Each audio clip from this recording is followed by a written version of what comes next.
This is hello, fine friends. At 5:55 this evening, I'll be sharing a prickly tale that may hurt just a bit. I'm calling it Rush Hour Show Nightmare on Shot Street. This is the true life story of Jonas Salk and what he knew that they whitewashed away. Furthermore, it ties together two important clues for y'all: enzymes and viruses. At the top of the third hour, I have an excellent cartoon called Divine Genes I created on the iMovie, and I'll also be sharing the books that brought me the gospel truth. So let me show you this. This is mind-blowing. Okay. In 1940, some children got 4 shots before the age of 2, never with more than 1 shot per visit. Try to hold that. Okay. Now, of course, in 1940, what they got was DTP and smallpox. In 1980, children got 8 shots before the age of 2, and never with more than 2 shots per visit. In 1980, the kids received DTP, polio, DTP, polio, DTP, polio. Hey, this is going to be important because we're talking about polio tonight and what got covered up. MMR, DTP, and DTP. Now, let's look at 2012. I have to back that list up so you can see how big it is. And you get the idea. I'm not even going to read it all because it makes me sick to my stomach. But bottom line, 49 doses of 14 vaccines by the age of 6 in 2012? For real? Educate before you vaccinate. And this is from the proud parents of unvaccinated children. And you can find them on Facebook. Now, I know everybody's terrified of getting sick and having something bad happen to them and having to take a few pills. But as you can see, we're already suffering that very thing. So there is no thing to fear. And that's my experience as someone who has not over-vaccinated my children, nor do I take shots just because some ding-dong tells me to, right? Okay, here we go, guys.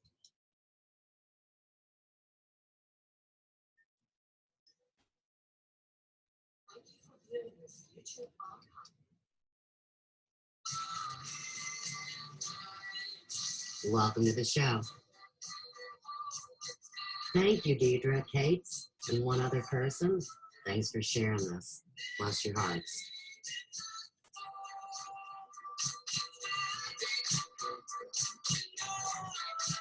This is the beginning of my Sophia's Emporium show.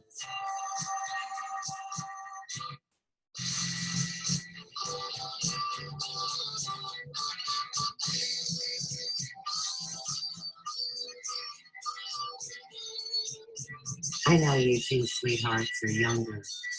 This was a group that was, pretty popular in the 70s, but I know you've heard this song on movies of the current day. I can't think of it. We're back. I'm allowed to use this music because it was produced, uploaded on the YouTube, Sophia's Emporium show. So I just have to have faith and push the button to resume. We're not making money on this, we're just sharing because we can. Welcome to today's episode of Sophia's Emporium, where I'm going to ask y'all to never believe it's not so. Just like what our song conveys. Our never-ending story today is about faith, love, and hope, and the continuance of the human spirit and the truth of its survival in its many blessed forms. My name is Suze, And of course, I'm coming to you live on Conscious Consumers Network and from the Third Cosmic Ray in St. Louis, Missouri. Big program today. We're going to piggyback on last week's program, which concerned the wonder and embarrassment of enzymes and how, if misused, a whole mishigash of problems arise. And today, we have a viral message here, one about our stressed out condition and how it relates to chronic inflammation. And of course, we know in our physical beings that there's reasons why we become inflamed. Say, for example, with Lyme disease, we are inflamed because we are bitten by a tick that carries a nasty little disease. And, you know, mentally, of course, we're inflamed with what we have to deal with in this world. And these days, so many people say, well, you know, it's our fault. We did it. You know, on an individual basis, we're going to throw down all these rules and regulations and we're going to force you into things where really, guys, could it be possible that that is really part of that shiny false flag, look over here deal, to take away the responsibility from the people, you know, at a higher level, we would say, that actually come together to make the decisions. Today, we're going to cover this book, which I can't even believe I'm undertaking that. And when we talk about Dr. Jonas Salk, boy, did they use him. And then we're going to continue on down this path and meet a wonderful man by the name of Dr. Dick Versendaal. And Dr. Dick was really into the same thing that Jonas was, which was saying, hey guys, we can provide solutions for viral disorders. Where, see, the party line says, well, there's nothing you can do about virus. Let's focus over here on the bacteria. And as you know, I make the disclosure, I am not an expert. I carry no licenses. These are the views and opinions of Suze Pratt in her experience in this lifetime. So I know I don't have to worry about somebody wanting to kill the messenger here, but these are really hard subjects. They might be upsetting, even if you don't have a delicate nature. And what I always suggest when things are upsetting is to grab my Bach flower essence. And it helps alleviate my physical and my emotional suffering. So I'm going to use hornbeam, which restores energy when you are mentally weary, procrastination, and doubt your ability to face the task ahead. And don't get me wrong, guys. I know I can do it, but can I do it in the right amount of time? So it's not everything on the bottle that affects me. And with homeopathy and natural healing, we address the immediate feeling or symptom that's going on in our body. So white chestnut encourages a peaceful and calm mind when thoughts and worries go round and round in your head. I'll take 2 drops of that also. Star Bethlehem. You know, this is your go-to first aid one. Shock, grief, and fright. You know, am I shocked? No, not at all. I've known these stories for years. Yes, I grieve and have grief for not only my condition, but this global community and Mother Earth as well. So we're seeing that it's okay to be human when we work with flower essence, in my opinion. And I mean, fear? No. I mean, sure, I know that what I'm talking about gets people plowed down in the prime of their lives or some mysterious problem befalls them. But I've had a lifetime of that, and I always feel like there is an empowerment that comes with having the facts. So good luck to me today, right? Okay, so we're going to talk about Jonas Salk, Dick Versendaal, and of course I have a personal story that I'm going to share that is going to blow your minds. And then I kind of want to wrap it up talking about the summer solstice and the tragedies of the last week. And believe me, nobody's saying they're not real tragedies, but I'm hoping that through this story and this dance, maybe it will help us to focus on what's really at hand, which could very well be that rotten Binderberger conference, or, you know, whoever these schmucks are.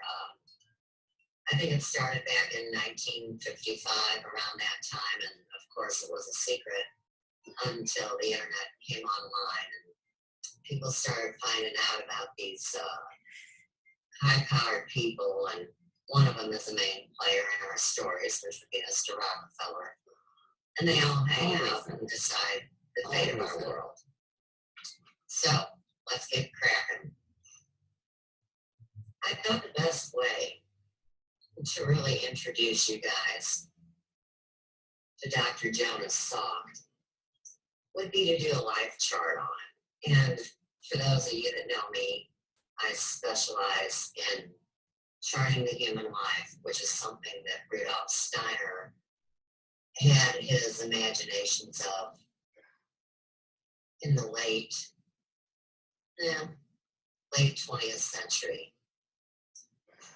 And we're going to go over what his background was, age appropriately, and draw you a picture of who this humanitarian was.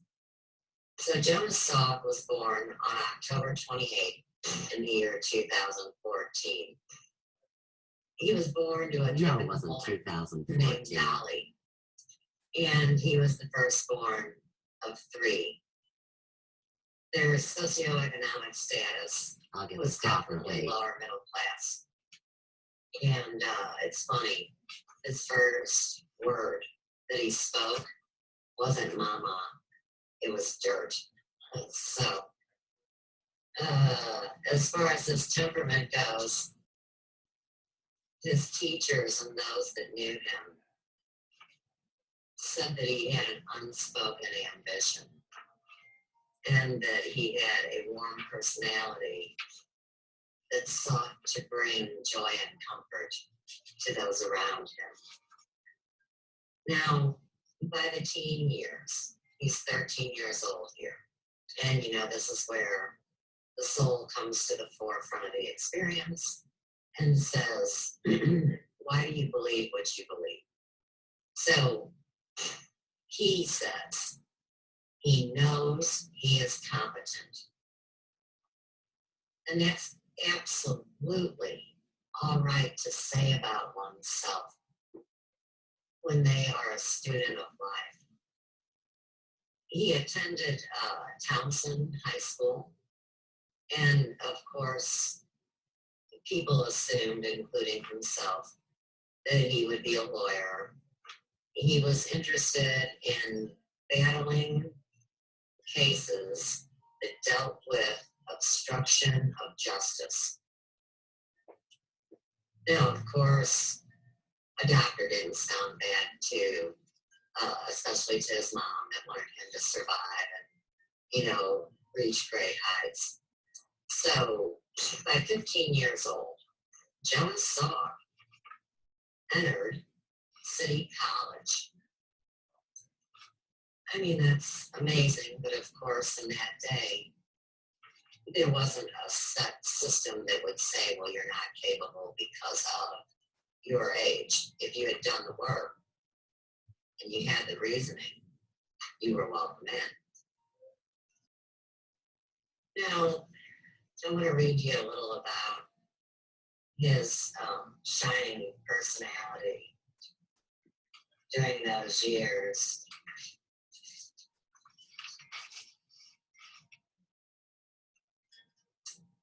In this connection, well, here, why am I trying to rush? Let me give you the intro to it. As a young man filled with empathetic tenderness towards those who suffered innocently under the heavy hand of unreason, Jonas Salk acquired in those days a man-oriented or humanistic outlook on life. It would underlie his approach to science. It would also bring his popularity and his greatness to many people. In this connection, it is interesting to observe that one of the few truths of his personality that he was unable to conceal from an inquisitive press during his years of polio vaccine experimentation was his ungovernable love for children, all children. He needed to smile into their eyes until they smiled back into his. He coveted the privilege of picking them up and hugging and smelling them. He all but tasted them as if they were plums. Reporters noted that once that he refused to inoculate any child who cried at the sight of a needle. He inoculated his own boys at night when they were asleep and would not be frightened.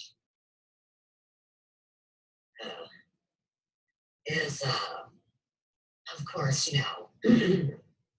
that's the proof in the foreshadowing of how he was as a child. But his first published paper was his freshman year in college. And that was in the year 1936. All right. Right, he was born in 1915. Sorry about that for earlier. Okay. He came up with an idea where he put a can of the culture inside a larger can, and he packed calcium chloride and ice between them as if he were making ice cream, and he waited for the bacteria to concentrate. It didn't work. But when I poured alcohol in, the bacteria precipitated right out. And what was even more astonishing was that when I tried it again, the alcohol had no effect at all, and the bacteria remained imprisoned in the culture. Here's the kicker now. The time I got the desired effect, some of the calcium chloride had apparently seeped from the freezing compartment into the bacterial broth, forming calcium phosphate. Why does your buddy Zeus think this is important? Because calcium phosphate would be one of the main 12 tissue salt homeopathies that supply needed nutrition to your cells. And we've talked about that in the show, but I always like to bring things up again. All right. Now, it worked at will. I wrote a paper about the technique, and it was my first published paper. Okay, In the year 1936, keep in mind in your timeline that homeopathy was banned from the hospitals in the year 1929, which was a great setup to the Great Depression, you see, because homeopathy was so inexpensive and so easy to use.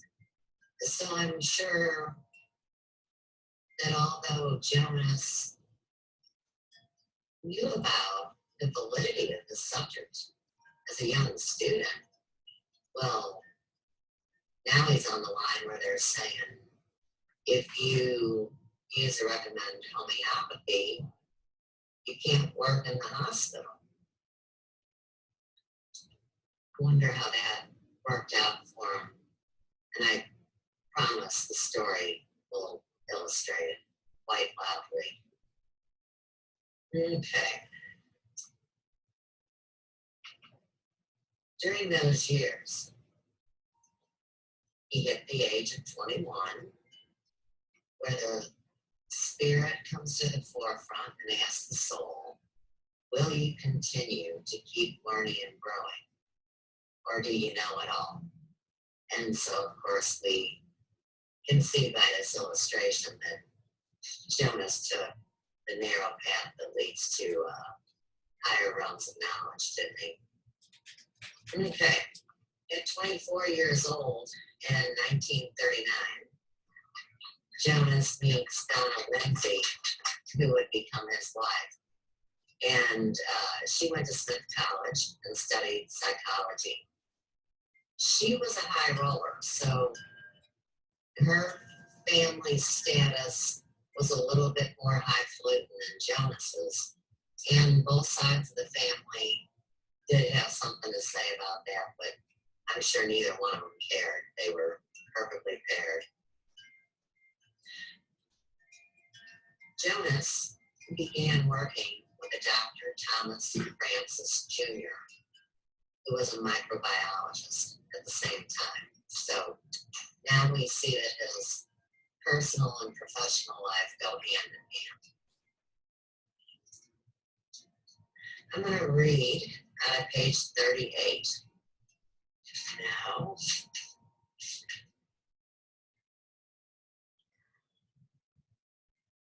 Give you a little bit more about our friend Jonas. Nobody ever saw Jonas ruffled. It's no injustice to anyone to say that he was the best intern in the hospital, as versatile and promising a physician as any of them, and by far the most mature and most reliable. He worked under me for a while, and it was like having another self. He told him to do something, and it got done. It got done, and so did a dozen things you hadn't thought of. Furthermore, he was elected president of the House staff by the 40 or 50 interns and residents because he was the best. Damned. I don't like that word, so I'm going to say daggum. He's the best daggum talker in the bunch, had the most common sense, the most charm, and was able to keep the administration out of the staff's hair more often than not. Especially in the presence of human suffering, demanded that he exceed all normal standards.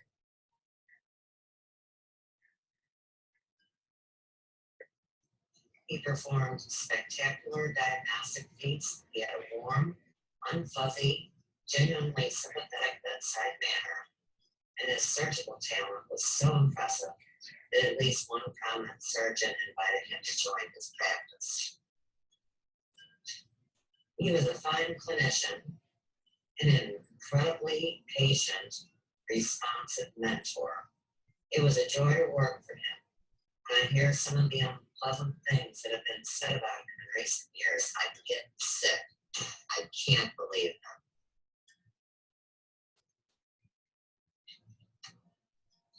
They were giving him shit before he was, 30? How about that? Okay. Yeah. we're going to hit this. All right, so this is on, we're going to bring up, like, you know, who's smearing him? And where's this prejudice coming from? And what is wrong with these people? All right, that's page 42. It's a big book.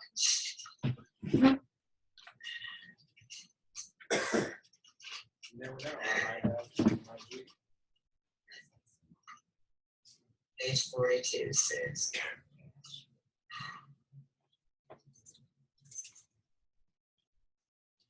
you know, the first thing that people did when they started poking on him was bring up the fact that he was Jewish. And then, like, for example, they'd start out with calling him a young Jew. And on the other hand, his associate, which we will surely hear a lot about, his name is Dr. Sabine. He was a smart Jew. You know, he was there first. Now, I'm going to tell you what, guys.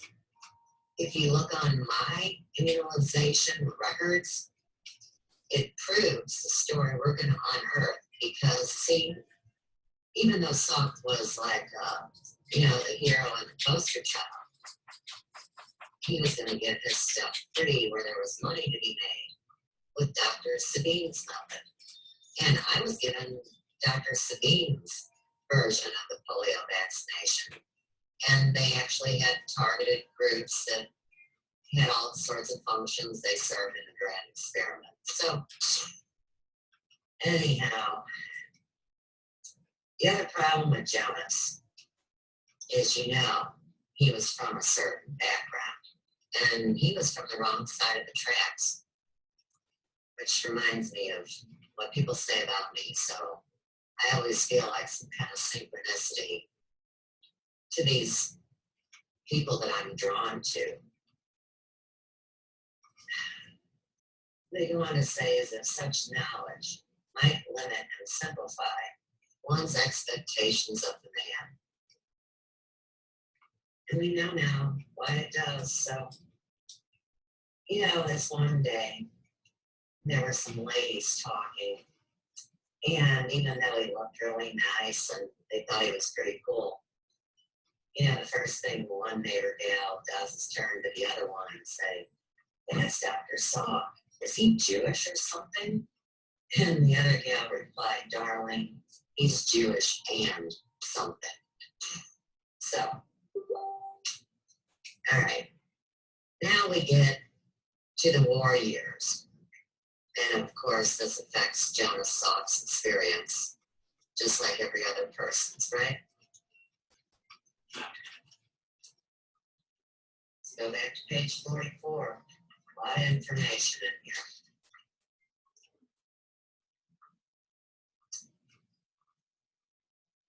All right. So,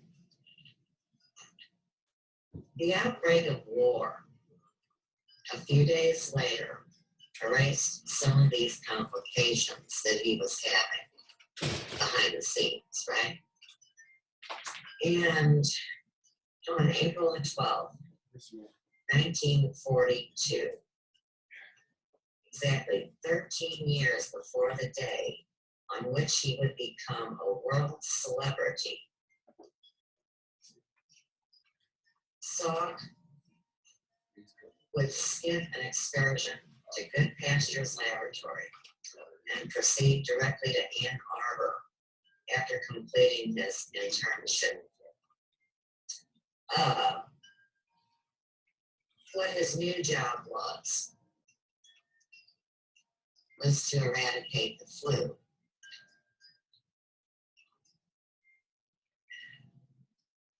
Now, something that's interesting here. Okay. When Salk arrived at the University of Michigan to begin work under a National Research Council National Foundation grant, it was $2,100 for the year that he got. And that divided out to about roughly $40 a week. And although Salk's fellowship was paid for by the National Foundation for Infantile Paralysis, he undertook no polio research at Michigan. And like I said, his assignment was influenza with special emphasis on the development of an effective vaccine.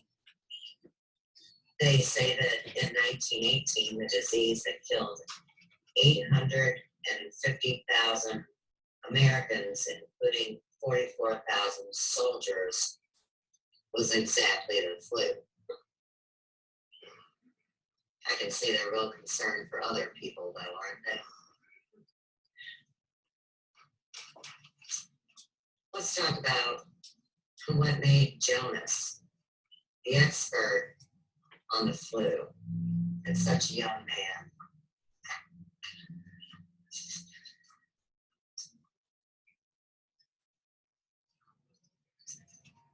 Okay. One of the complications of flu research was the widespread but unproved supposition that recovery from one attack and resistance to the next depended mainly on a mysterious phenomenon called tissue immunity. According to this theory, the antibody that circulated in the blood of recovered flu patients was an unreliable index to future immunity. Now, during the 5.5 years at Ann Arbor, Salk became an acknowledged expert on the immunology of influenza. Free at last to give rein to his thrusting curiosity and his remarkable talents for scientific generalization, he overturned some orthodox concepts and helped Francis simplify what until then had been a frustratingly unmanageable problem of disease prevention. They developed an influenza vaccine that was given successfully to millions of American troops. En route to this achievement, Salk acquired all administrative polish, the technical virtuosity, and above all, the philosophic grasp of viral disease that later enabled him to cope with polio as expeditiously as if he had worked on it all of his days. That, my friends, is blessing from a divine creator God, right? Okay, now, Jonas found out that the degree of immunity against any type of flu virus was directly proportional to the amount of antibody that circulated in the blood. The higher the level of antibody, the greater the immunity. When Francis and he demonstrated that vaccines made of killed flu viruses could stimulate the development of antibody levels as high as those that resulted from the disease itself, it became clear that the influenza vaccine project was an entirely reasonable undertaking. Remember before they said it wasn't. I love how, what the experts say changes so fast. People have to do double takes to try to keep up. Okay. So, I have a short paragraph here that needs to be read. Most virologists believe that if a virus were exposed to formalin long enough to kill it and destroy it ineffectively, it would also lose its antigenicity, the power to stimulate protective antibodies. Reasoning that you can't improve on nature, they sought to employ the immunization process of natural infection. They favored vaccines made of living viruses, which selectively bred or chemically modified, or both, would remain infective, but would cause only minimal symptoms in the patient. I know you guys are like seeing this, right? All these shots people are getting, and immediately side effects set in, but they say, hey, it's no big deal. It's safe, you know. Take some, Benadryl or some bullshit. You know, this has been going on a long time, y'all. Okay. We opened up a whole can of worms. So, where we're at with this story is the end of what Rudolf Steiner calls the karma-free years, which would be the ages between 21 and 28. So we come to a stop point now, and we've got this little bit of time before we hit what is known as the crisis years, which they say the pivotal year to look at is age 33, but it begins at about 30. Okay. What we're going to go over next is so at the forefront of our experience now with the war in between, you know, the people that refuse to vaccinate or those that have to control somebody else and blame the people that aren't vaccinating, whose children aren't sick, that they would be the reason why their kid that got the vaccination would get sick.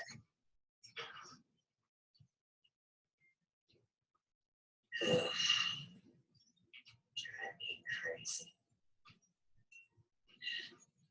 You know what he did? He made his contemporaries feel what they call stupido, you know, stupid.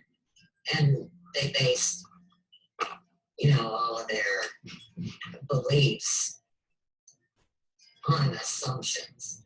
And you know what happens when you assume. They say that if I assume, I make an ass of you and me. So I always do my research. I never assume.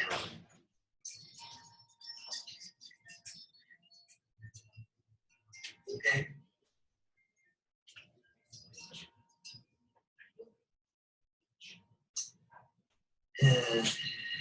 So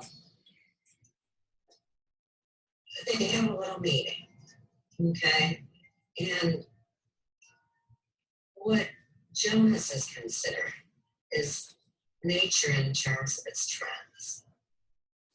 He thought, and he still does, that flu vaccines were far more effective than most scientists and physicians realized.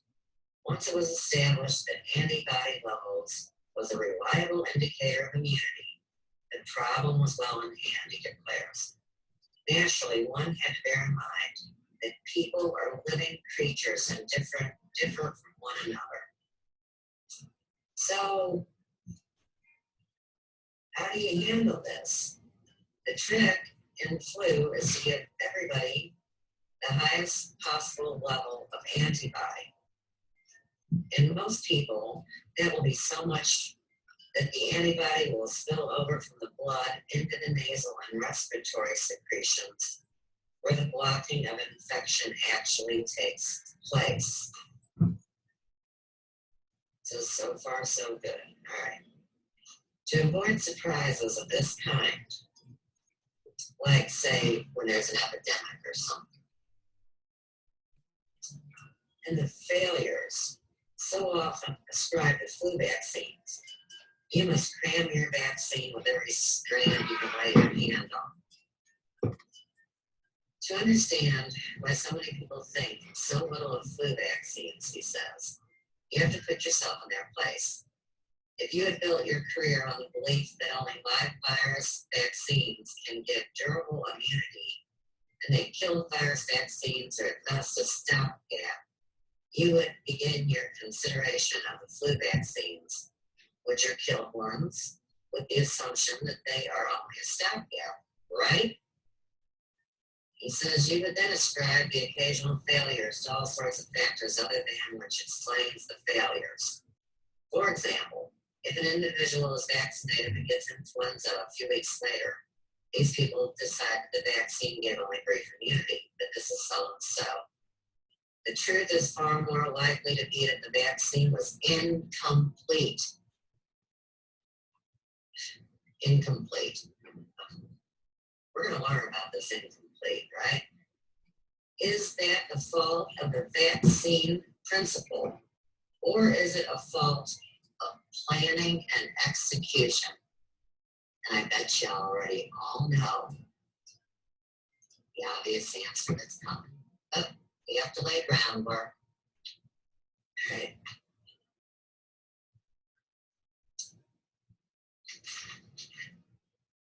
Remember when I was talking about what's going on right now? Back then, like I told you, they were arguing about this herd effect. You know, it's your fault my baby got sick kind of story. But seriously, for Jonas, the concept of the herd effect and him disproving that concept was one of the most bitter controversies of his life. And that's when he got put on the blacklist, I guess an underline, and got a star by his name or something. So, you know he's going to speak out. Just like what we do, just like what I do. And here's what he says. My striving was strong and unconcealed, agrees Salk.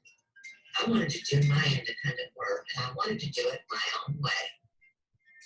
I was supplying immunological insights. I was attempting to elucidate the interaction of man and virus in a field which was accustomed to viewing the two separately. I engaged in extrapolation because I had always felt that it was a legitimate means of provoking scientific thought and discussion.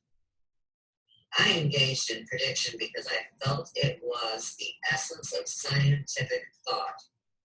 The fact that neither extrapolation nor prediction was popular in virological circles seemed to me to be a shame. Okay, so we're up to 1946, and he's about had enough. He's thinking about leaving Ann Arbor, and wouldn't you know it, he gets this promotion, and they send him to Germany. Okay.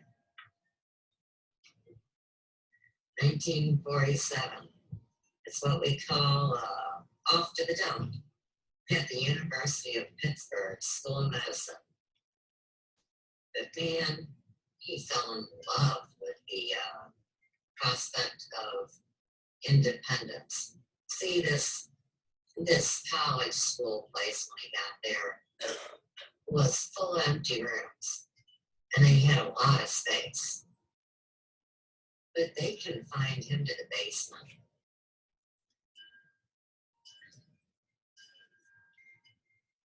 It's really hard to imagine, isn't it? And, you know, all anybody can think of is like Salk was given a ticker tape grade and was voted most popular guy.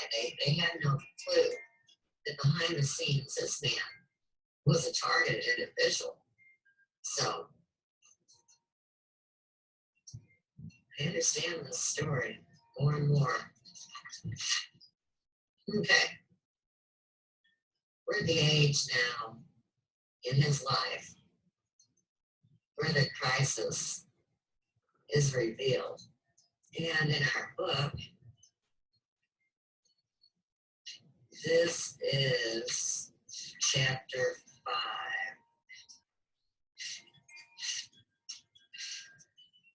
5. Okay.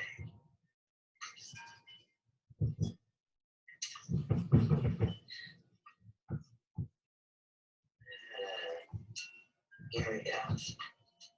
When Jonas finally grasped the realities of his situation here, he saw that he was worse off than he had been in Michigan.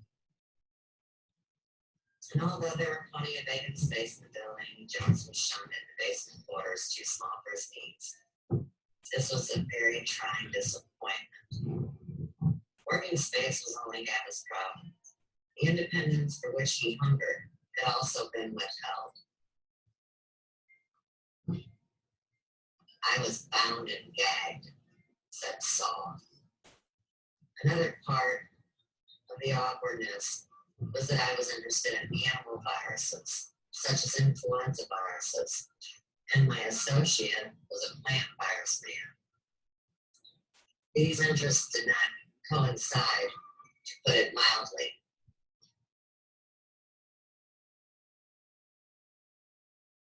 Here's the last nail in the coffin for our friend. A doctor of medicine who worked for a medical school and did not supplement his income by treating private patients was in this wilderness of queer bird indeed. See, he didn't have an office where he treated patients because he had devoted his time to a higher purpose. So, okay. Did I read the two starred sections on page 57? No. All right. During 1947, he instituted a series of roundtable discussions at which the foundation's grantees regaled themselves and him with their elaborations of the conventional wisdom of polio. The conference had two purposes. The first, or long-range purpose, was to encourage communication and intellectual cross-fertilization in a field notable for its lack of both. The second, short-range purpose, was to complete Weaver's orientation to his job. As he later wrote to O'Connor, oh, hey, newsflash, the same lawyer, Holy Water Sacred Oil, is the lawyer in this story. Okay, so, as he later wrote to O'Connor, these conferences persuaded him that only an appalling few were really trying to solve the problem of poliomyelitis in man.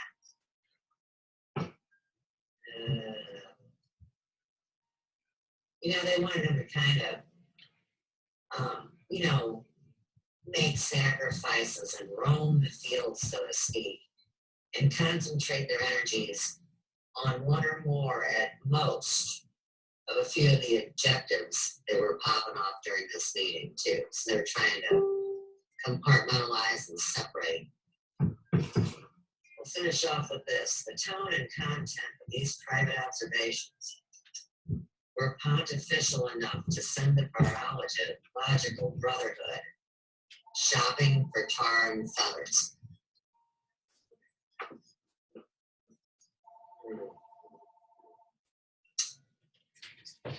1949, Jonas reaches the age of 35, the age of wisdom. It's an initiation portal. And here's what we need to say about this. By the fall of 1949, when he had demonstrated to his own satisfaction that he would have the answers to the virus typing questions within a few months.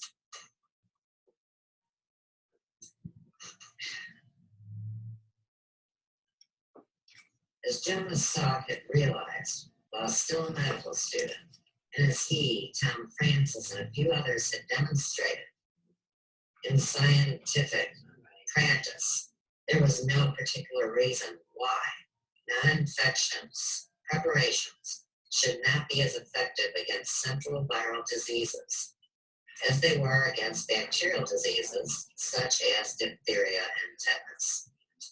By now, of course, killed vaccines had been found useful in influenza and certain viral diseases of animals, but the principle had attracted only tentative widely scattered interest amongst leading polio workers. So he's making his mark, uphill climb. I'd like to now bring in someone that to me represents the antithesis to Jonas's initiation oral experience. And this dude's name is Simon Flexner, and he's the boss of the world or somebody. Okay. The opinion. Oh wait, maybe I should back up. We got the Rockefeller Institute involved, no surprise. And they had ruled that only an infectious vaccine compounded of living viruses could protect against polio. The opinion had become law. Until polio viruses could be bred selectively for vaccine purposes, so as to infect without causing paralysis, a polio vaccine was regarded as entirely out of the question. Here's what must be the synthesis on the next page. Salk's revolution, when it came, with threatened to annul certain indispensable presumptions of orthodox polio research. Far from giving polio workers a new tool, it would undermine the theoretical grounds on which many of their careers rested. By developing an effective polio vaccine according to principles that orthodoxy could not accept, Salk would embarrass and estrange its leaders. That came true.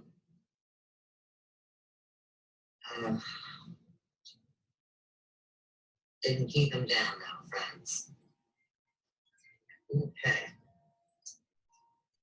We've got a little bit of writing on what an authority on this subject by the name of Thomas Kuhn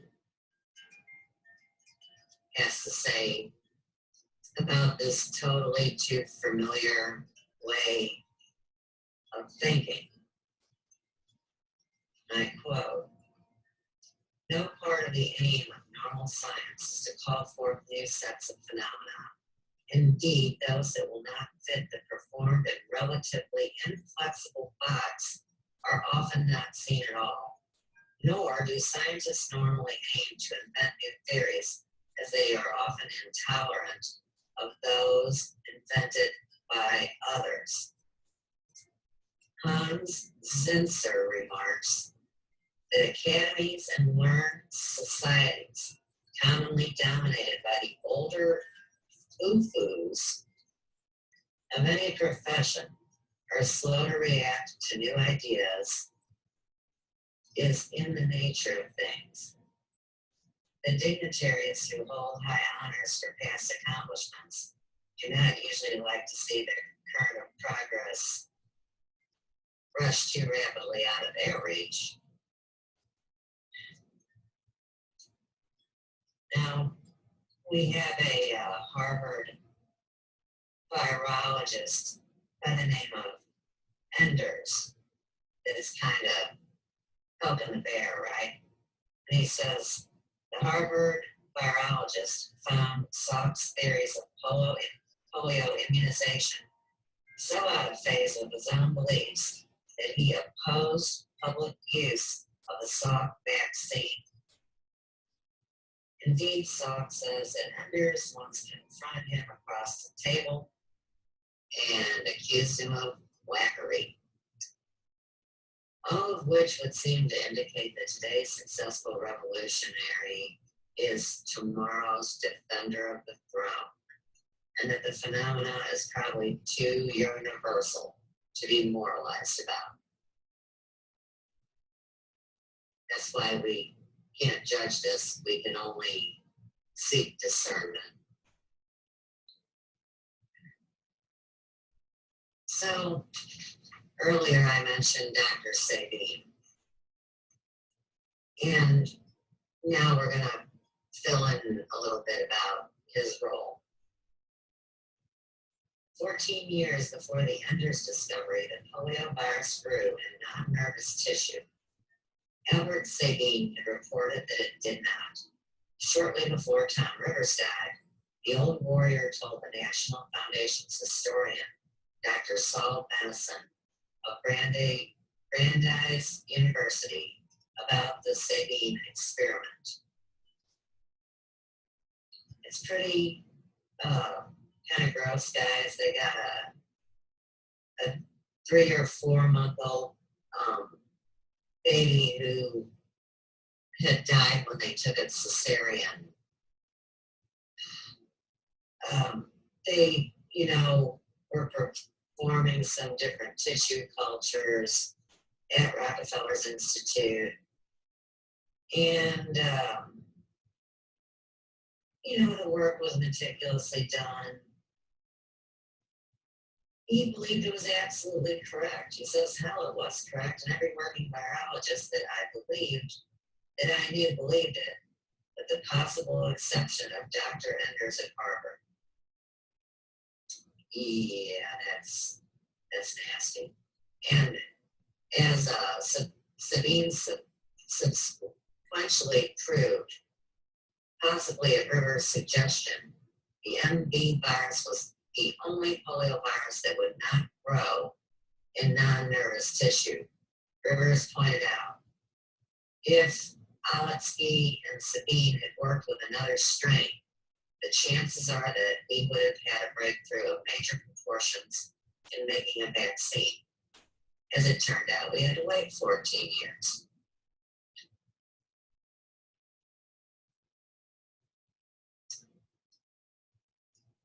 The date now is September 7th, 1949. And here we go with Salk bringing up homeopathy again and calcium phosphate.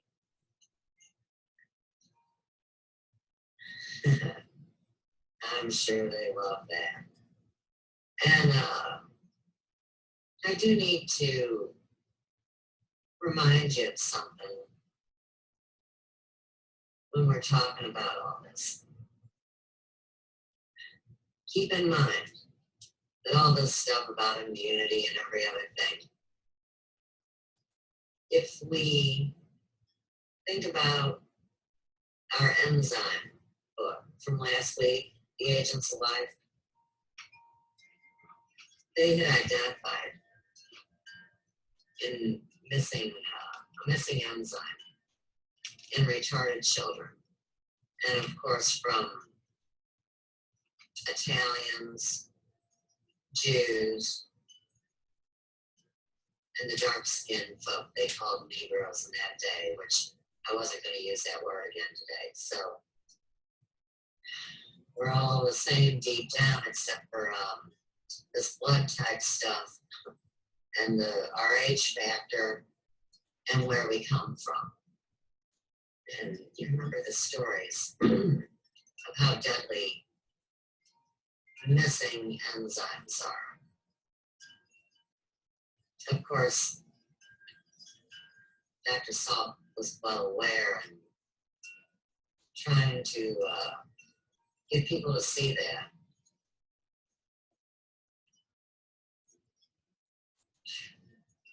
And the no proves they know. Right. It does prove they know, Suze, you're right. Okay, now we're in late 1950. And Jonas gets passed over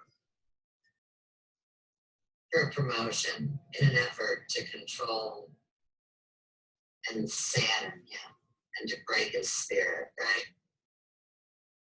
And this guy is some douchebag by the name of Dr. Thomas Parran. Let's see what he's got to say. All I know is that Jonas did a wonderful job at staying on the path, being able to identify false ego and burning out his own throats. So, bless his heart. All right. Hammond, a Harvard man, who had been a missionary before he became a virologist, and collaborated with John Enders on a vaccine that had protected cats against distemper. So that's where he had his claim to fame. And this is what he says. He says, I wouldn't say Jonas's nose was out of joint, says a former Pittsburgh colleague. I won't even say that he felt threatened by the older, better established man's presence. But I do know that he was upset as hell. And I do know that he wasn't the only one who thought he should have been made professor of epidemiology and microbiology. Now, by this time, Jonas Salk knows that it was fortunate that he didn't get the post, because it would have forced him to be poured into a mold.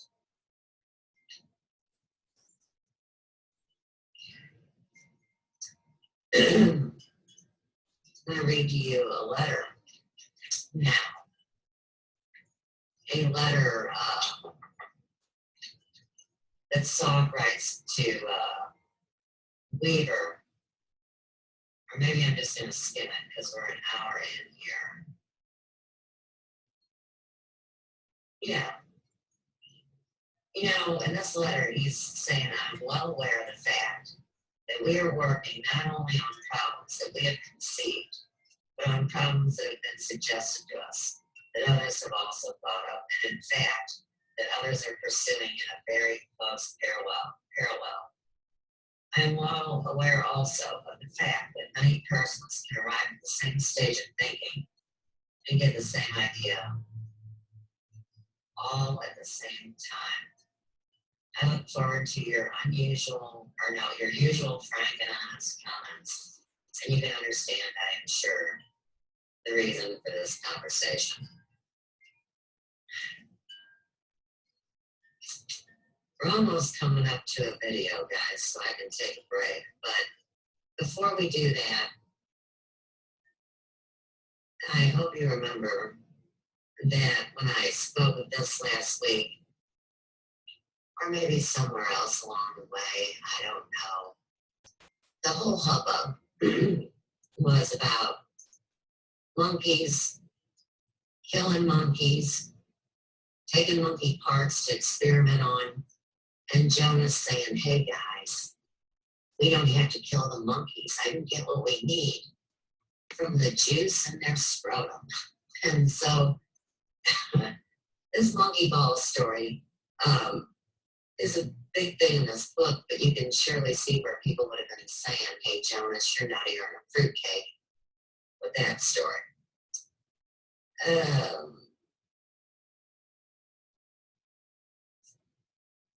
Jonas always remembered, in the back of his mind too, that even though Sabine and him worked very closely, Sabine had turned on him back in 1948. And we should probably see what he says about that.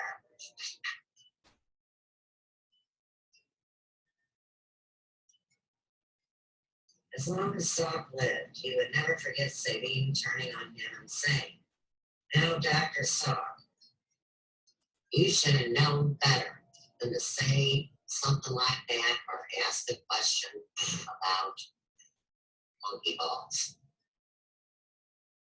All right. Whew. Let's watch a video. I've got one that's a minute and 21 seconds long by a group or by a YouTube channel called Global Citizen, and it's called Who Could Patent the Sun? Who owns the patent on this vaccine?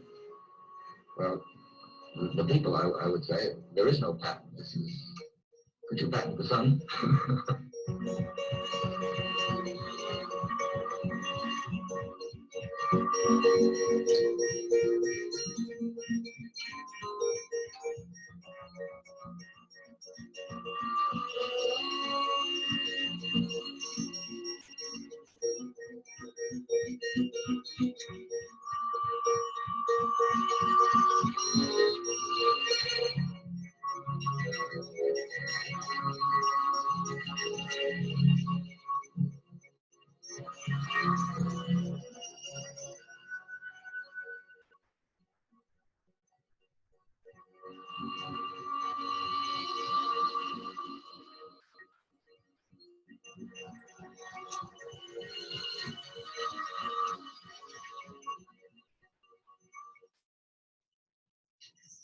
Now see, he was a true spiritual human being, wasn't he?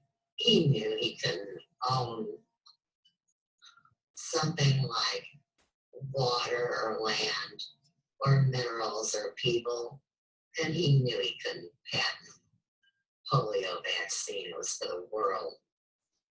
All right. Now, by this time, Jonas, after him and Salk had an exchange in 1964, he's at the age of 50. He's expanding his career.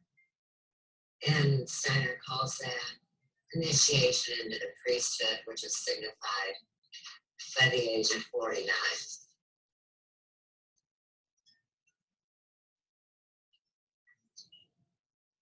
They called him pretentious, and they envied him due to his wisdom. And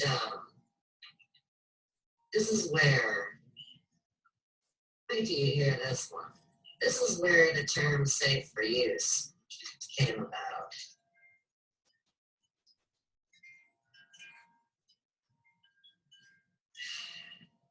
How could anyone who wanted to make an inactivated polio vaccine be sure that he had really inactivated the virus?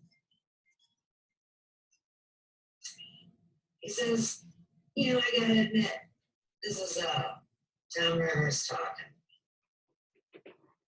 that there is no test to be sure that stuff is inactive. Why not just accept it? Why kid ourselves? And Salk wondered if the tough old man was now going to suggest a resort to general principles, a search of nature's laws. Instead, Rivers proposed an exercise in semantics. And he says, why use the word inactive? Why not just say safe for use? It won't produce disease. And that's all there is to it. That's a historic moment, y'all.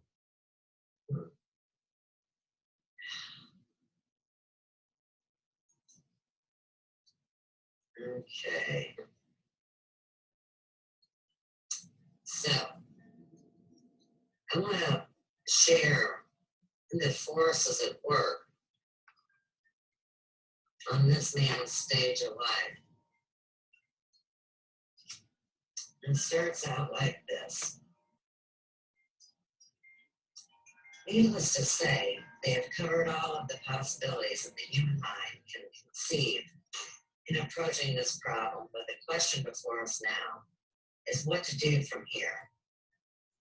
Some of the things that we ought to begin to find out appear to me to be as follows. First, the relationship of antibody level to immunity. This is a very difficult thing to determine.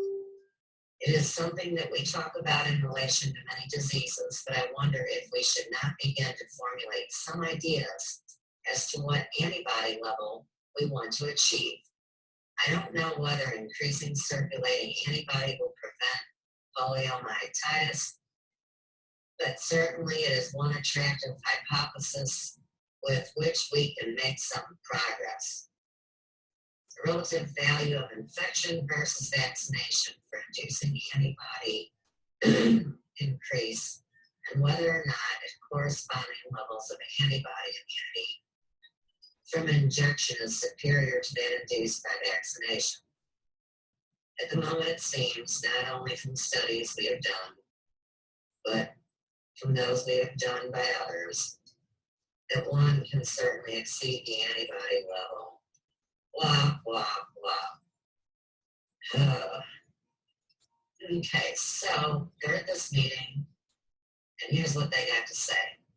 Dr. Salk has said some of the things that I wanted to say. I think progress can be made even in light of the fact that we have so little knowledge. I don't think you have a good excuse morally to go into infectious material until we have shown the inactivated material was unsatisfactory. Wow. So, now we come to Jonas's heat crisis year at 38 years old, when he warns them about what they're doing. And this is back in 1932.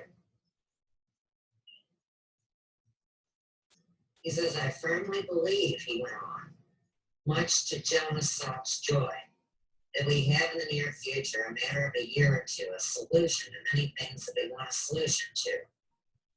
But if we are to be pushed ahead of time, and before we are ready, we will make a terrible mistake and we will get into trouble that we will regret as long as we live.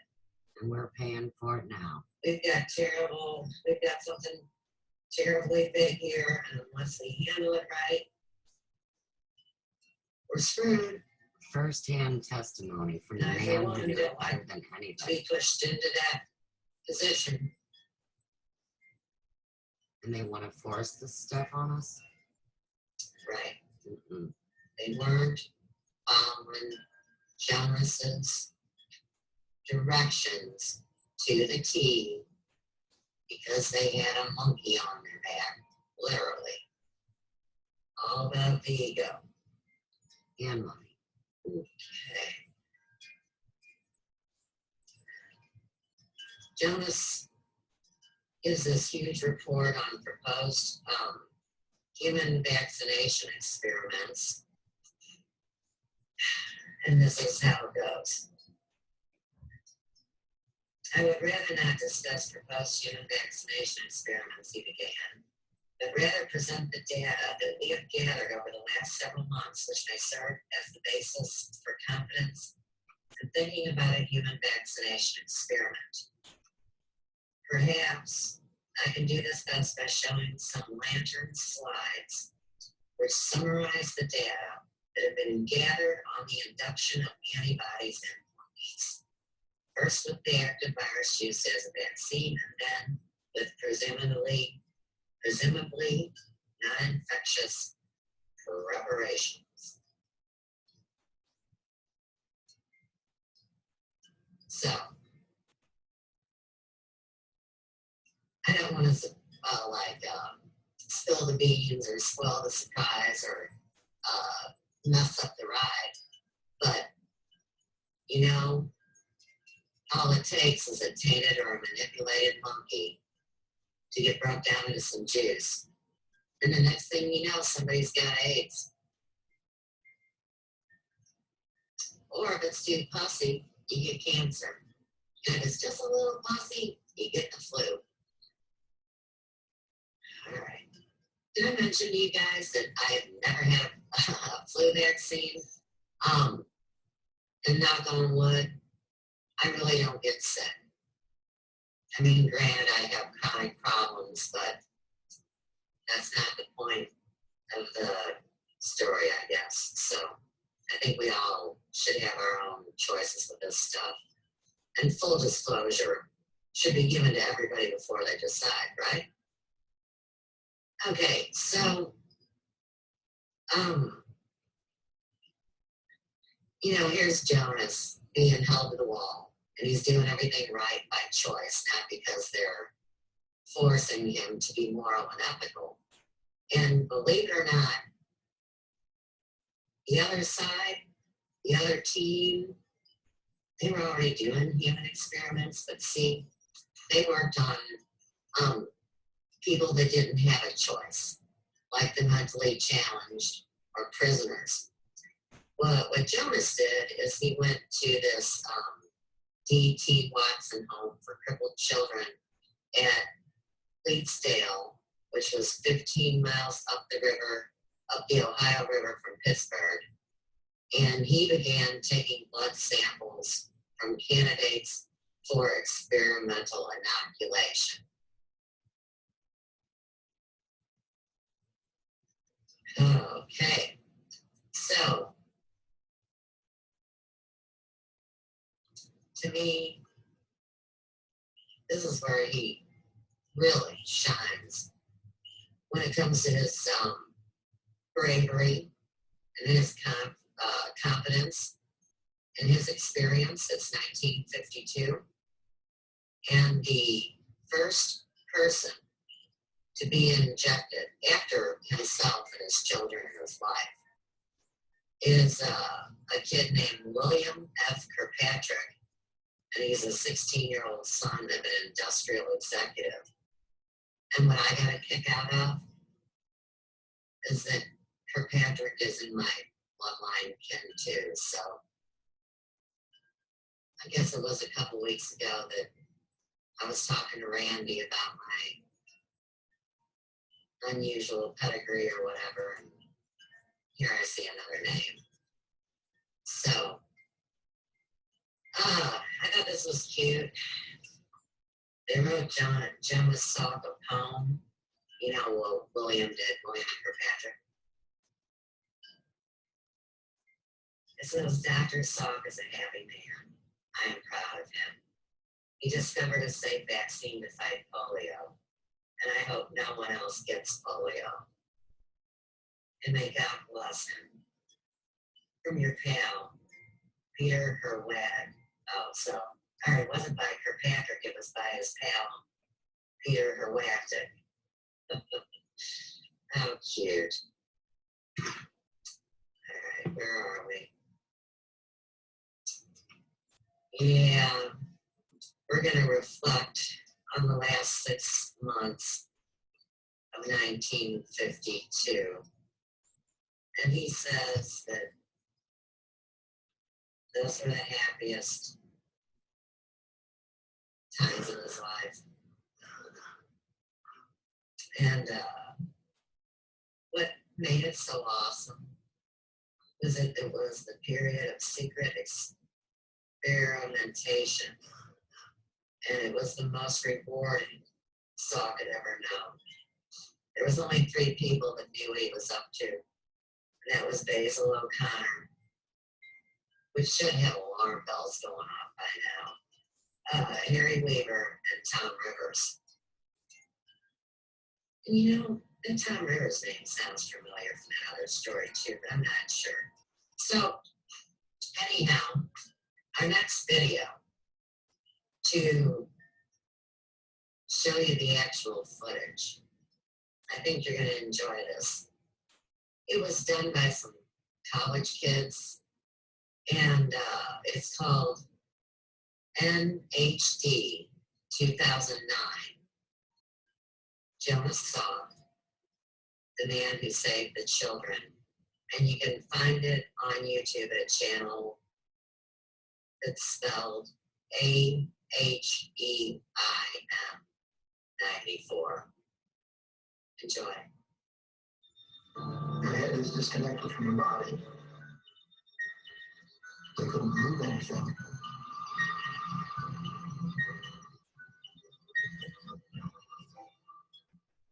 CBS News presents a special report. The Salk polio vaccine is a success. The vaccine works. April 12, 1955. America rejoiced as an age of fear had finally come to an end. A disease called poliomyelitis that had plagued the nation since the early 20th century had been defeated. After killing thousands and striking fear and panic into the hearts of Americans, polio had finally met its match in the form of a vaccine developed by Jonas Salk. Internationally, Salk was seen as a hero. He stood alone as an individual, the man who saved the children. Jonas Salk was born to two Polish immigrants in New York City in October of 1914. His parents worked in sweatshops, making just enough money to support the family. In spite of his humble upbringing, Salk was a bright child and an eager learner. He excelled in his studies, and at the age of 15, he entered the City College in New York. Soon the field of medicine caught his eye, and he attended New York University for medical school. There, he worked with a prominent doctor, Dr. Thomas Francis Jr., with whom he developed a strong friendship. After graduating at NYU, Salk studied virology at the University of Michigan under Dr. Francis. Serving as medical researchers for the Army at the dawn of World War II, Salk and Francis studied the influenza virus and eventually discovered a vaccine for it. The established idea for creating a vaccine was to use a weakened strain of the live virus. The mere presence of the weakened strain would simulate the actual virus, without replicating its deadly consequences. Thinking that it was under attack, the body would create antibodies to guard against the disease. However, because the vaccine used a live virus, it could potentially become infectious. With this in mind, Salk had the idea to use a killed or inactivated virus in the vaccine, which removed any chance of the weakened live virus mutating and becoming as virulent as originally. The influenza vaccine was a success and saved countless lives in World War II. Soon after, Salk was given the opportunity to join the staff at the University of Pittsburgh and establish his own lab. While Salk and his young family became accustomed to their life in Pennsylvania, polio epidemics were crippling the nation. Polio, or infantile paralysis, was a disease that had haunted mankind throughout the centuries. It entered the body through the mouth, and then spread to several locations in the body through the bloodstream. Its first symptoms were relatively mild: fever, headache, and vomiting. In 80 to 90% of the cases, the disease progressed no further. But if the virus then re-entered the bloodstream, it attacked the nervous system and caused paralysis or death. In 1933, 5,000 people were affected by the virus. In 1946, 25,000. And by 1952, more than twice the amount, 65,000 cases. With each successive year in the 1950s, the numbers got increasingly worse. Alarmed by the rising number of deaths, cities stopped functioning. Summer became a time of fear. Parents pulled their children out of schools. The serene culture of Levittown that characterized the decade was shattered into an age of fear. Everyone was afraid of polio. It was one of those things that you just had a horrible fear. Even worse, I think, than cancer is today. The parents were just terrified. The nation was in desperate need of someone to end the terror. Jonas Salk was the ideal candidate. Salk's work with the influenza vaccine had caught the eye of the head of the National Foundation for Infantile Paralysis, Basil O'Connor. This prestigious organization had been founded by President Franklin Delano Roosevelt, himself a polio victim. Through its March of Dimes campaign, the foundation had garnered widespread public support and was at the forefront of the fight against polio. When Salk joined the search for a vaccine, there were plenty of experienced scientists who had already been working for years. However, these scientists were more concerned about understanding the complexities of polio rather than finding the fastest cure. Salk was concerned that this comprehensive approach would never yield a vaccine, but he was different from all the others. Relying on his experience with the flu vaccine, Salk tried to apply his self-proven killed virus technique to create a polio vaccination. Nevertheless, the scientific establishment was deeply skeptical of such radical thinking. One of Salk's strongest critics was the distinguished Dr. Albert Sabin, who looked down upon Salk as a junior scientist with little experience. He doubted the killed virus technique, dismissing it as being utterly contradictory to traditional methods. But Salk was determined. He knew that his killed virus theory was right, as he had proved with the influenza vaccine. Salk believed the criticism was fueled mainly by ego, and thus he refused to back down. I just plow it on. Right? It's one thing. Being deterred is another thing. No way that everybody is going to agree, and particularly if you go against the mainstream. Fortunately, another discovery had occurred that allowed Salk to prove that his killed virus theory applied to polio. Polio was usually cultivated using live monkeys, but in 1948, Harvard researchers discovered a way to grow polio in the lab, making it much easier to experiment with. Salk used their methods to prepare the inactivated vaccine. He placed the virus in formaldehyde, a chemical that killed the virus, but would leave it potent enough to trigger the body's immune system. Finally, Salk's vaccine was ready. It was time to begin testing. But who would want to receive a vaccine that was not proven to be safe? In a bold move, Jonas Salk announced that he and his family would be some of the first volunteers to be inoculated with this vaccine. Well, he wanted to show everyone that, it was safe and that he had complete trust in the vaccine. So what better way to do that than to inoculate himself?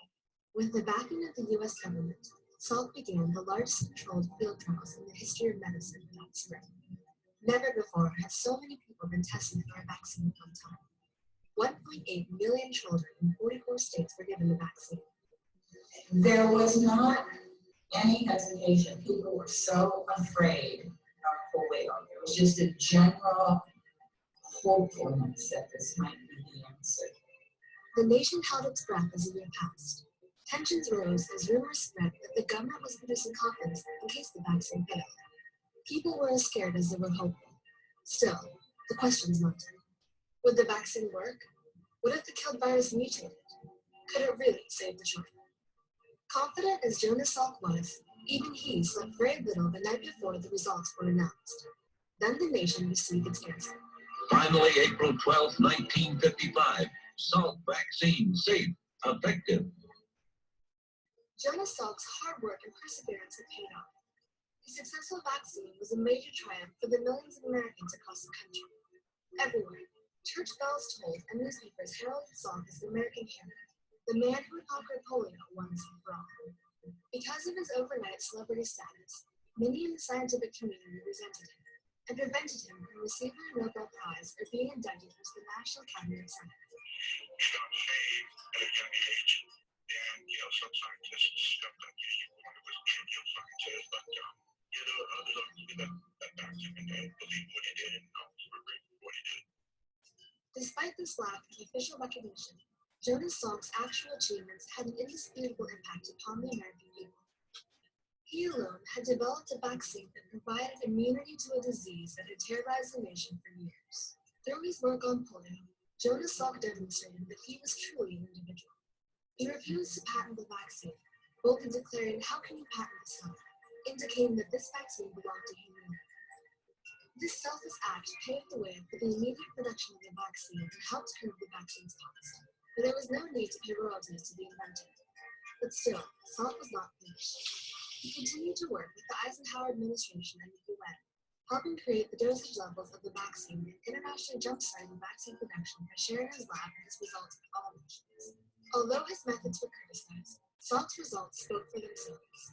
Within 6 years, American polio cases were eradicated by 95%.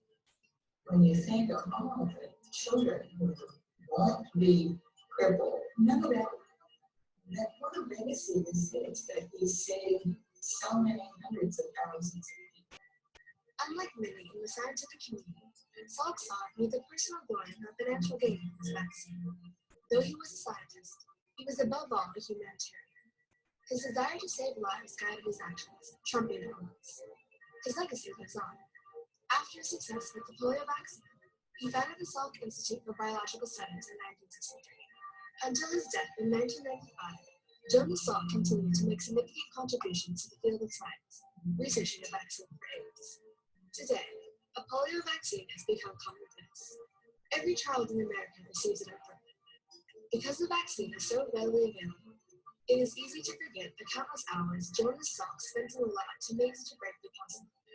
In recent years, the Bill and Melinda Gates Foundation and organizations like UNICEF have brought the vaccine to people around the world. Through the idea of one man and his tireless work, children around the world no longer live in fear of the crippling disease. This is Jonas Salk's legacy. He is truly the man who saved the children. Okay, so we got 30 minutes left. We're going to go into hyperspeed, and I want to tell you guys about the secret ingredient. Okay, it's called Medium 199. It is a rich, nourishing liquid which includes 68 different elements. After it is checked, weighed, and combined, then it's tested for sterility. Bottles are then rocked for 4 days, resulting between 250 times to 1,000 times potency. Then the solution is ready to harvest. The titration test analyzes how much live solution in the first filtration is a porcelain filter it goes through. Then it passes through an asbestos strainer. More testing on rabbits and guinea pigs is then done to make sure it's free of the tuberculosis bacilli. Then it's deactivated. Next, monkey tissue test using kidneys. For the next 6 days, the bottles are rocked and the tissue grows. 1/2 is siphoned off. Fresh medium is added. Then live polio virus is planted into the medium. Formaldehyde is added. 66 hours setup. Then all 3 strains of the flu or whatever gets mixed and the preservatives are added. Okay, so that's how much attention to detail Jonas Salk put into his great work. And I'm sure that you can see where when it's switched, say, from him having creative control in a laboratory over to manufacturers who would then be able to repeat his process. I mean, there is always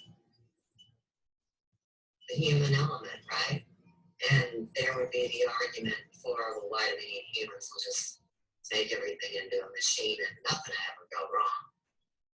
And of course, you know, that's insanity. So, I want to go over a few things just to reinforce his mission of integrity. So, early on during the war, him and his buddies got in trouble for wearing some buttons at the hospital, and they said, you know, you can't wear those because, you know, if someone comes in that's fighting for the other side, they think they won't get the right treatment.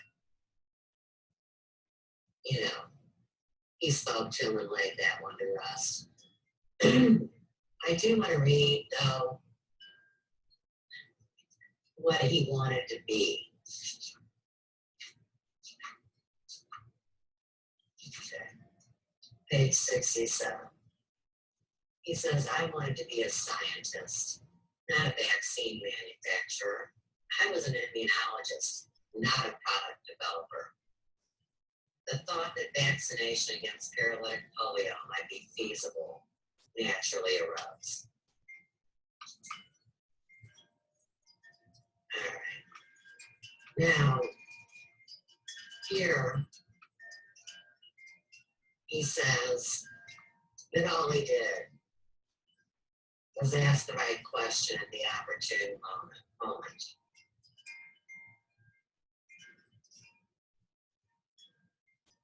Okay.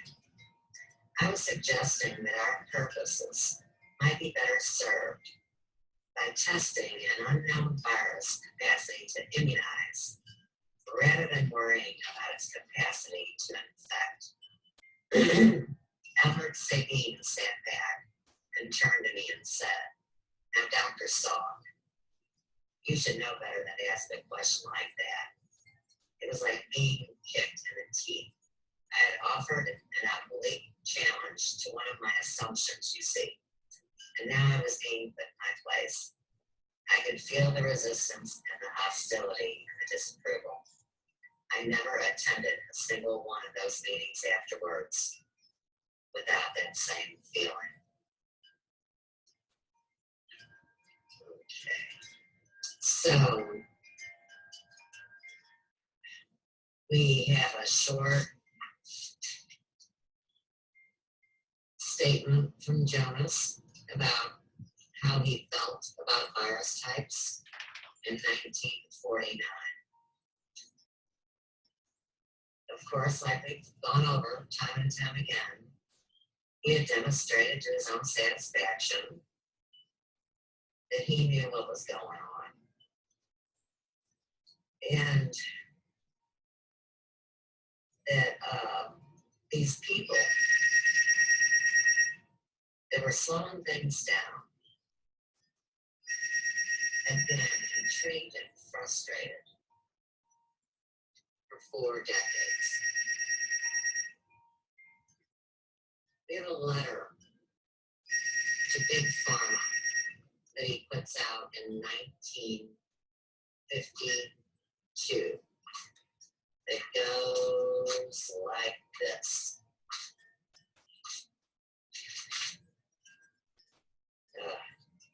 The pleasure Salk took from the generally temperate tone of the, here now we're on journalists and everybody wanting to get the story first and all the, big action. All right, the pleasure Salk took from the generally temperate tone of the newspaper reports and from the appearance in print of his own technical paper was obliterated on March 27th by the smart aleck press agentry of a pharmaceutical company. He had worked with the Detroit firm of Park Davis and Company on development of the mineral oil adjuvant used first in his flu vaccine and then in some of his polio preparations. In fact, he had been a paid consultant to the company, and now he was appalled to read under a Detroit dateline in his copy of the Pittsburgh Sun-Telegraph. Park Davis and Company announced today it will begin shipping the new polio vaccine to all parts of the nation once final tests are completed.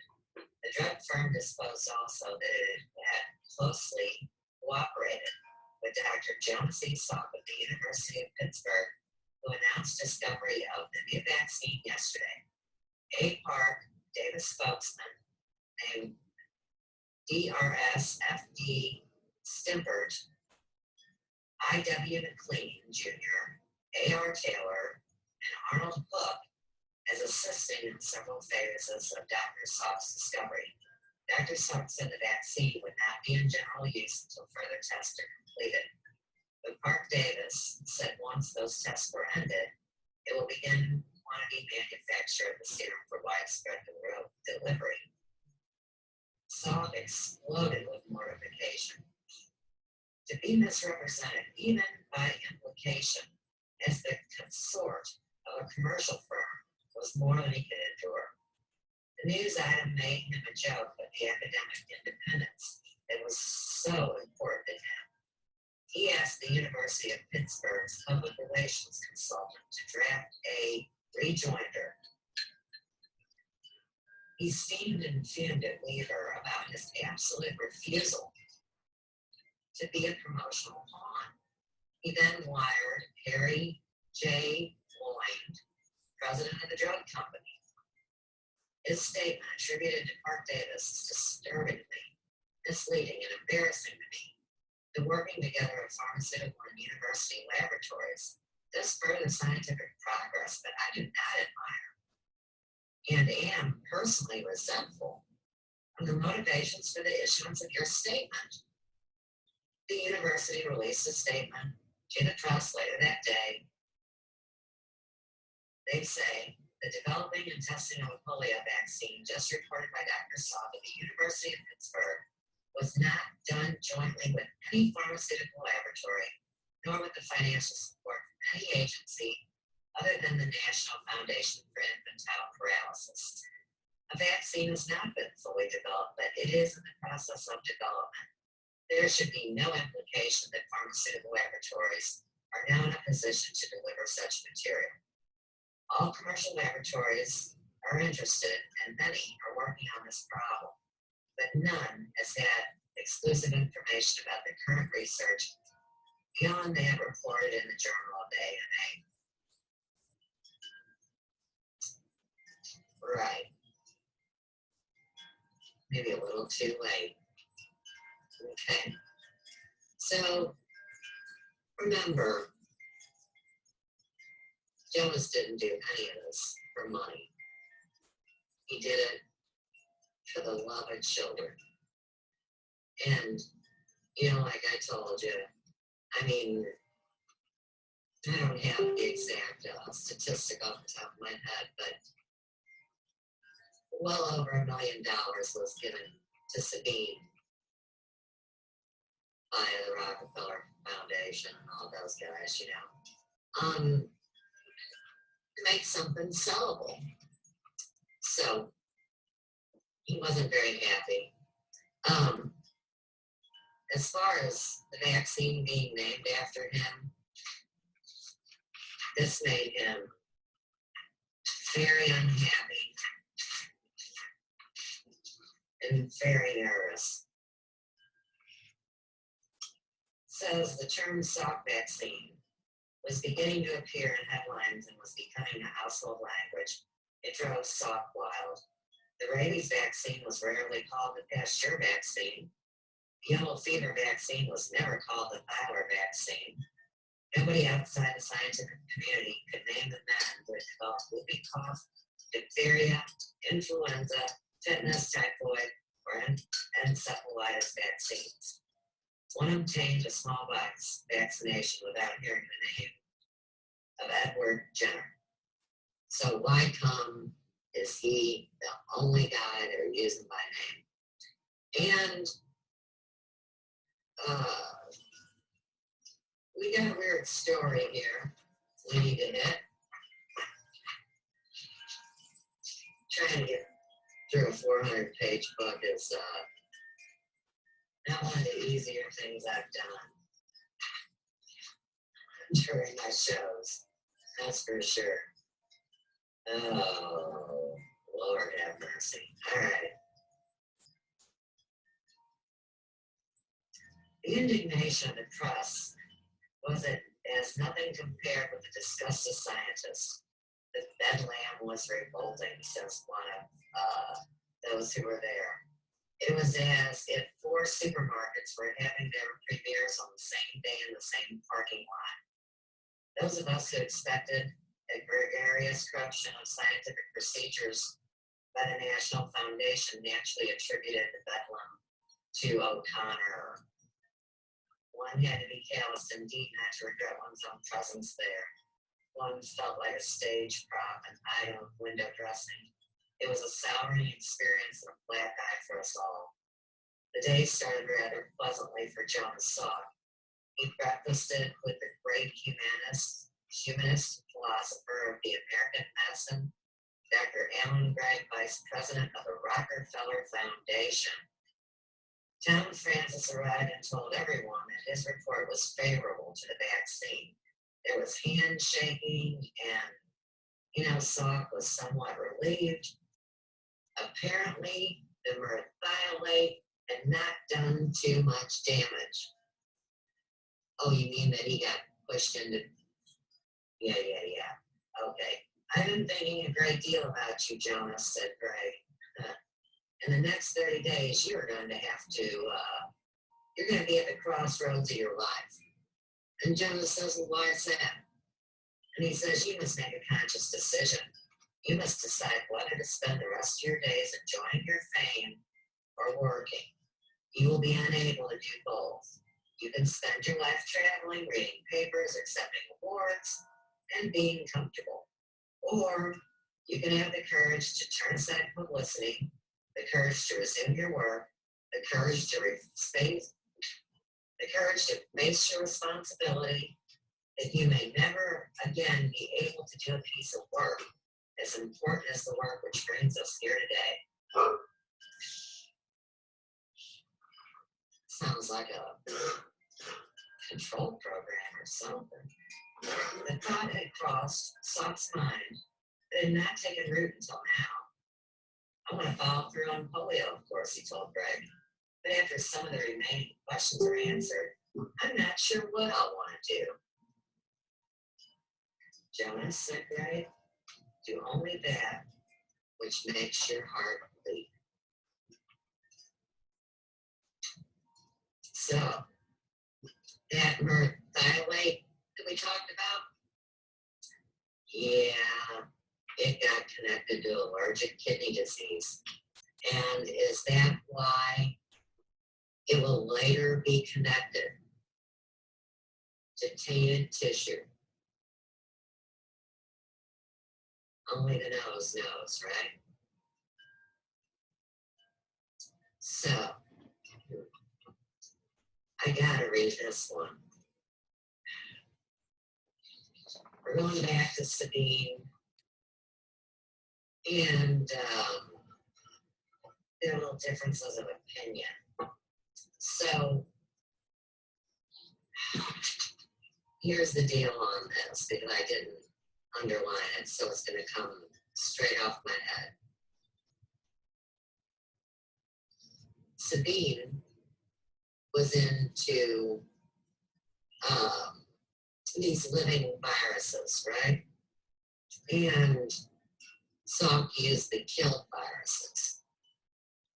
And Jonas Salk warned him, if you do 2 inoculations, like, you have your re-inoculation, that 2 will produce a hyper child, an inflamed reaction.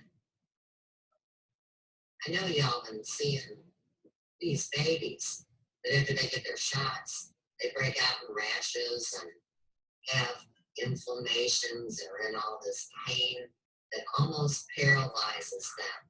So we're seeing this big, huge picture now. When Salk goes to Washington, I mean, like, here they are giving him the medal and saying, you did such a great job. And he's saying, but y'all don't understand. There's been many, many, many people work on this. And there's many different opinions. And there's a lot going on. So there's other people that need to be thanked. And there's surely other people that need to be held responsible. In 1956, he wins an award. And I'm just going to read you a couple lines from his speech. It says, at various times in our lives, we stop, look, and listen to see where we are, and sometimes think, not, is it safe to go ahead, but rather, how did we get here? Where we are this moment. And he knew. So, he also goes on to say, if I were to say that I am honored on this occasion, I would not be telling the whole truth. I'll gladly accept this recognition of what each of us has contributed, and I hope that we may have the opportunity to see again in our lifetimes the beginning of the end of other fears that plague mankind. When he accepted the Congressional Medal, he read a homemade parable that depicted the vaccine development in biblical terms. He says, imagine a tall campanile or bell tower that had been in the process of being built for a long time, one that was needed and wanted by the people, to be used to call them to defend their city and themselves against attack. For years they contributed so they might someday have what they wanted, and they gave still more. They gave up their time and effort, and they made a personal sacrifice to build this bell tower, and to build it in a way that would be useful and would last. It had to be built soon and soundly, because the attackers from without were getting stronger at each assault. The tower was ready and was tested. When the bell rope was pulled and the bell rang clear, the people rejoiced. But this moment was long in coming. There had been differences of opinion on how it would be built, how it could be made to work, and how it could be finished. It could have been a Tower of Babel, but it was not. This was not chance alone. There were the leaders who recognized the need, the solution, and the means for its implementation. And so in togetherness, the tower was built. There was rejoicing and a giving of accolades. The pleasure and satisfaction of near completion could not be distinguished from the relief that came from the joyful dismissal of feelings of fear, of an ever-present and impending danger. It was not, however, the rejoicing and the giving of accolades that provided the incentive that moved each to contribute. It was not for glory, but he could. When one useful contribution. So, Greater than the sum of parts. I was scared. When the whole came together, the feelings of gratitude of each man for his neighbor, for what each contributed for all and for each, would shower upon but one. And he was from among the last of the many whose contributions were made near to the end. But they knew that the end could not have come without the beginning, and without all that transpired between the beginning and the end. And so, on occasions such as this, when one reflects upon the passing of time and the events and the distinctions made among men, we realize the roles of chance and time and place and the opportunities that we encounter. But where there is freedom of opportunity, there then is choice of what to do, what to take, and what to give in return. For myself, and I will speak too, for those who contributions came before, but whose lot it was not to become a symbol for honor. I feel that the greatest reward for doing is the opportunity to do more.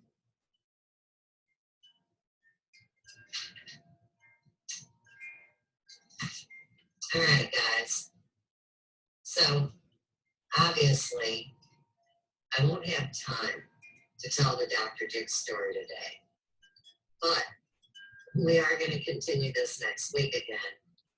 And, Dr. Dick's whole thing went hand in hand with Jonas Salk, where he gave his life to studying these viruses that all the other schmucks are going to tell you that you're stuck with and you can't do anything about it. So we'll give you this shot and see, maybe it'll kill you. If you're lucky, it'll just take away your God gene. And I'm telling you what, this last thing, I just want to talk about for half a second. If I could send you guys to do research, there is a video called The Origin of AIDS, Polio Vaccine, the Smoking Gun. And the name of the YouTube channel, I should probably spell it, is ABUZAINABIBNHAMATH.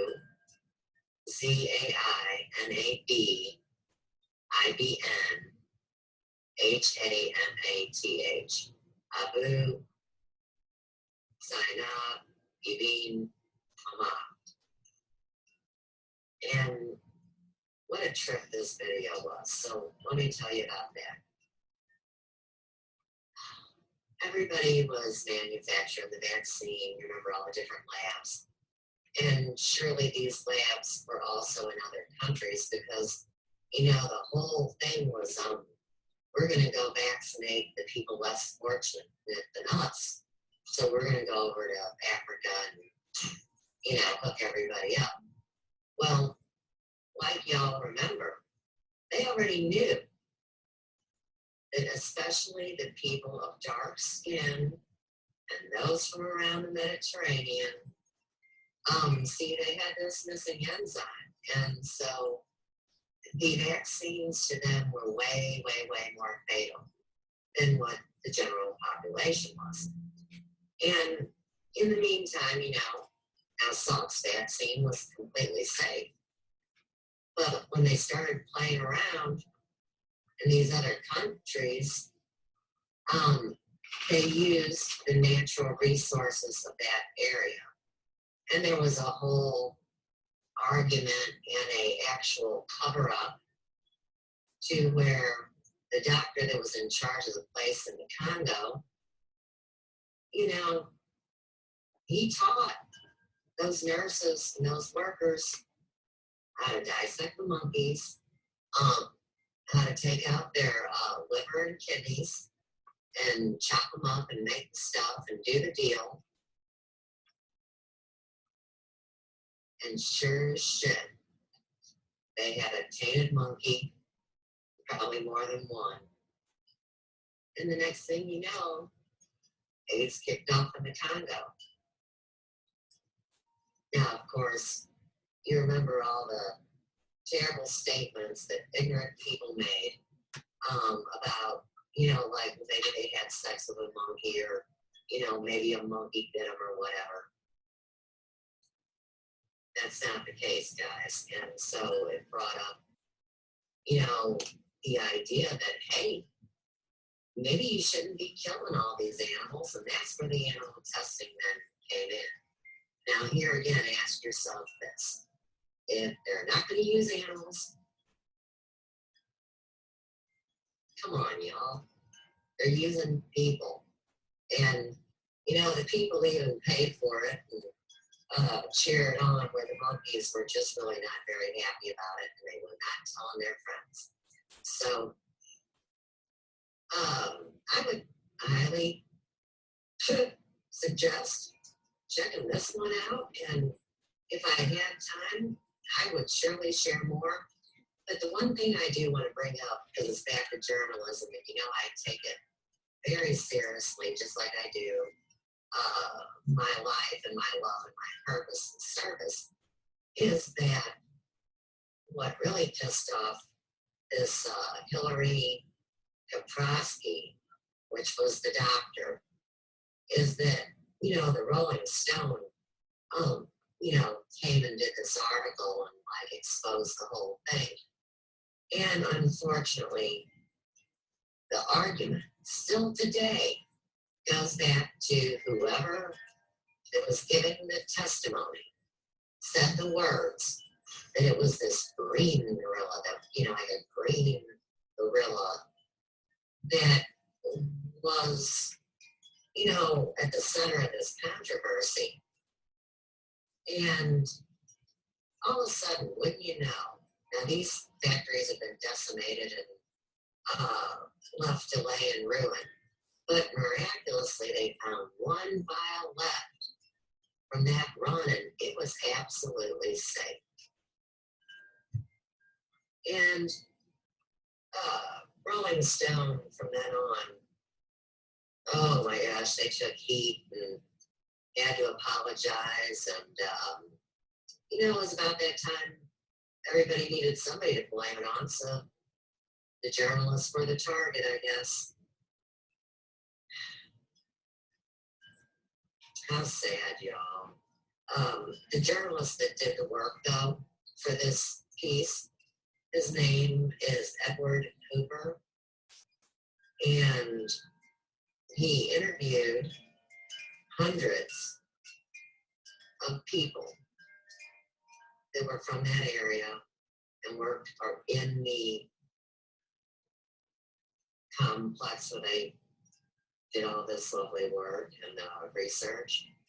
And he explored so many documents, and he wrote a book that's about 1,000 pages. And the name of that book is The River. So, of course, we've got this Wistar Institute, if you want to check that out, because that's where Camp Polio was. And it goes on and on and on, and I've got 2 more pages, but I really do need to say goodbye to you guys, too, and tell you about next week. So, maybe I can cram this in somewhere on an independent YouTube or do something with it, because I can't imagine it not being valuable. I mean, I learned so much. I always think I know a fair amount of what's going on. And I guess since it doesn't overwhelm me, when I learn the next part of the story, it doesn't shut me down or turn off my higher reasoning, right? So, next week, we will continue with part 3. What the fuck is going on? And